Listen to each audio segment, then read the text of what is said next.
માંગરોળના શાહ ગામ અને જાખરડા ગામે વરસાદી પૂર ઘરોમાં ભરાતા વ્યાપક નુકસાન થયું છે। આ શાહ ગામના દ્રશ્યો આપને દેખાડવામાં આવી રહ્યા છે। શાહ ગામે ફળિયાઓમાં વરસાદી પૂરનો ભરાવો થયો છે અને ઘરોમાં પાણી ભરાતા ઘરવખરીને વ્યાપક નુકસાન થયું છે। આ શાહ ગામે આજે સવારથી જ વરસાદી પૂર ફરી વળતા આ નુકસાન થયું છે। જાખરડા ગામે ઘરોમાં પાણી ફરી વળવાની ઘટનાઓ બની હતી અને જેને કારણે ઘરવખરીને નુકસાન થયું છે।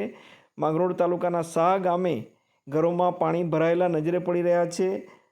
શાહ અને જાખરડા ગામે આજે સવારે વરસાદી પૂરને કારણે વ્યાપક નુકસાન થયું હતું। આ સંદર્ભમાં સ્થાનિક નુકસાનગ્રસ્ત લોકો પ્રતિક્રિયા આપી રહ્યા છે। હું જયરામભાઈ બોલું છું અને અમારા ઘરમાં પાણી ભરાઈ ગયા છે। એના માટે અમારે નુકસાન અનાજ બધું પલળાઈ ગયું અને નુકસાન ઘણું થયેલું છે। મીર મકબૂલ મલિક, અમારા ગામમાં ભારે વરસાદથી ઘરોમાં પાણી ભરાઈ ગયા છે અને હજુ વરસાદ પડે તો બીજા મોટા ઘરોમાં બી પાણી જવાની શક્યતા છે।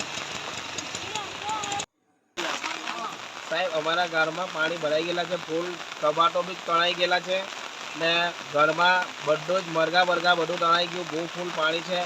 ઘરમાં અનાજ પણ પીલાઈ ગયું છે, કંઈ જ નથી રહ્યું, એકદમ જ પાણી ફૂલ થઈ ગયેલા છે।